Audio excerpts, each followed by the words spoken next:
Okay, everybody, obviously, a big thing that's in the Middle East is oil, and so today we're going to get into it a little bit, and hopefully you're going to understand just the impact that oil can have. And I'm going to try to do that in a variety of different ways. And again, technically, it's called petroleum. So let's just understand the importance of oil, just say in the United States of America. And I'm going to get into the idea of what we can use oil for because it's remarkable. But so, the United States of America uses 22% of the world's oil. Now, you would understand that we would use a lot because we're a big nation. However, China has 3 times our population, uses half as much oil as we do, so we are super huge fans of oil, and we just use a lot of it.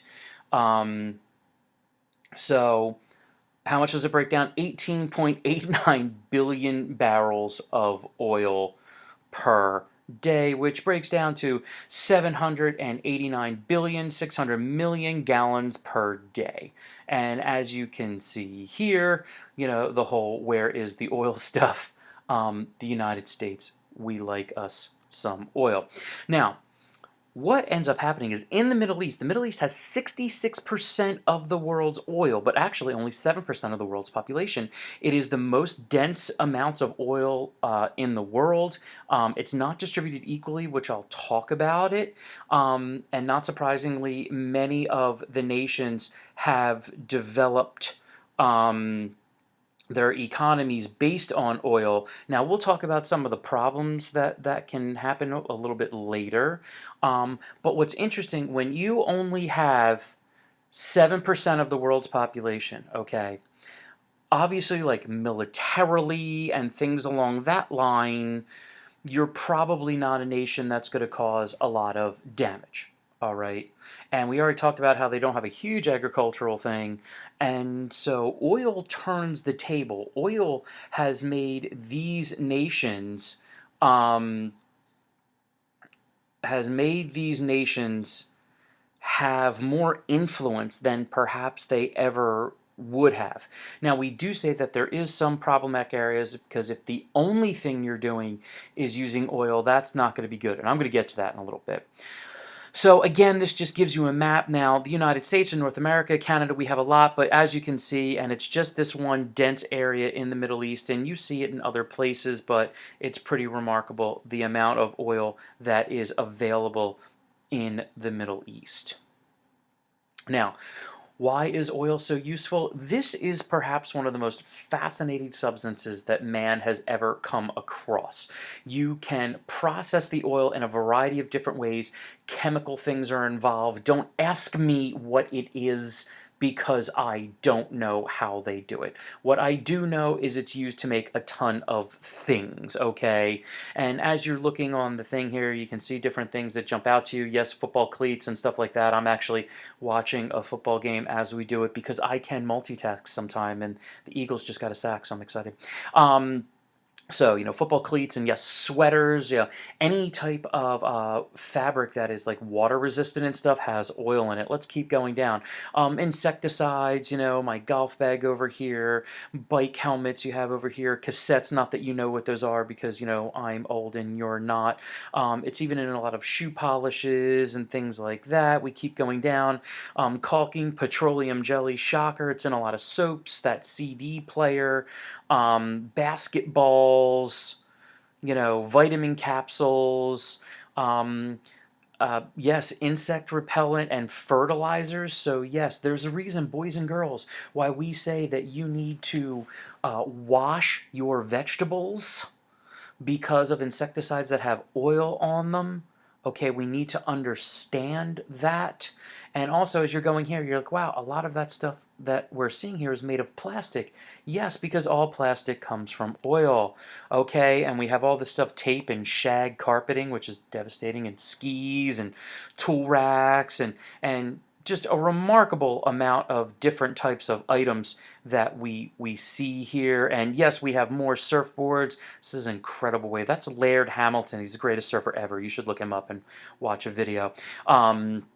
trash bags and paints and things along that line. And oh my goodness, toilet seats and linoleum flooring and ice cube trays. It's crazy. And of course, we're still not, toothbrushes and combs and just, everything under the sun. Everything. And the Crayola 64. I know you're upset. You're like, oh my God, the crayon. Yes, the crayons. And of course, we have artificial turf, we have dentures, we have model cars, folding doors. It just keeps on going. And finally, ammonia, sunglasses, tents, and golf balls, and all that type of stuff. So this is why we want so much oil, and this is why the Middle East has a remarkable amount of power. Now, here's the deal. Not everybody in the Middle East has it. Okay, the main areas: Iran, Iraq, Kuwait, the United Arab Emirates, Bahrain, Oman, Yemen, Qatar, and Saudi Arabia. They've got a ton of it. Algeria and Libya have some. Okay, Egypt has some. Okay, Israel, Jordan, Lebanon, Syria, Turkey, they have none. Now, that is not completely bad. Now, what do I mean by that? When you don't have something, you have to get more creative. And, well, it turns out the economies of Israel, Jordan, Lebanon, Syria is a different story. We'll get there. And Turkey they're varied. They get into things like telecommunications and all sorts of different types of stuff going on. So their economies actually tend to be a little bit more stable because they're not over reliant on this one thing. Now, what also adds to this power thing was the creation of OPEC. OPEC is the Organization of Petroleum Exporting Countries. And you can see the original ones, if you look at the mouse over here, are the ones right in the middle, and over time you added the ones over here. Now, what is so significant about these nations is that they are going to work together to control the pricing and output of oil. Now, this is incredibly impactful. And it is because they can do damage. And I'm going to get you to think about that in a little while. But when you can control something that we use for like everything in the United States of America and everything in the world, it gives you an influence that you might not otherwise have. And these nations do work together. They have a lot of success. And again, as a result, these are nations that don't have huge armies and navies and stuff like that, but they get all sorts of political power that otherwise they just would not have.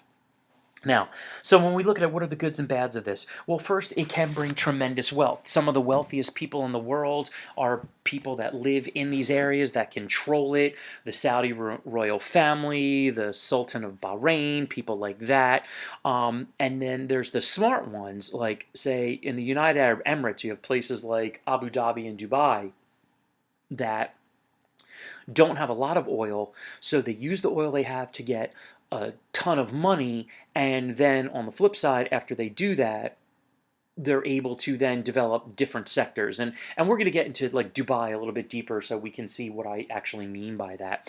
And then also it's easier for them to get exports. When you can trade oil for other things that you need, most notably things like water and food, it's pretty successful.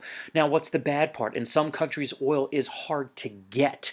So you actually have to charge a little bit more for your oil, which doesn't always necessarily work the way that you want to. A nation that often struggles like this is like Iran, that the oil is just really deep down and it's hard to get at. You can have nations that over-rely on oil. That means they really didn't develop everything. What you'll see is that oil prices that people will pay for oil go up and down. So when the prices of oil are high, that nation can maybe do well. But when the price drops, especially with the advent of using new and creative alternative energy sources, that's going to cause those nations problem. You also have labor concerns. And what I mean by that is these nations often don't have a large enough population to fulfill the labor needs. And so they bring in a lot of immigrant labor. Now, what you have then there is this very interesting dichotomy of like the people that live there versus the people that come to work there. And in some nations, you kind of have a development of like a class system. It's like the natives versus the non-natives, which are often referred to as expatriates or expats. And that has definitely caused some problems as well. And then, of course, we have the environmental impact of oil.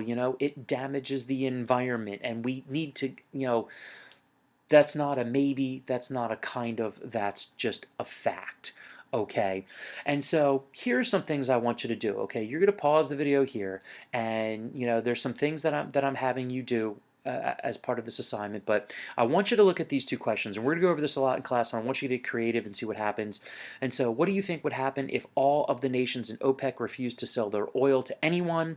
And then on the flip side, what do you think would happen in the Middle East if all the non-OPEC nations of the world adopted an only renewable energy policy, meaning that the only energy that they were going to use was from renewable resources, solar, hydropower, wind power, things like that. So I want you to write about a paragraph on each one of these things and kind of explain your answer. Okay, that's really important, all right? So we'll be getting to more of this stuff in class, and we'll get to it soon. See you guys.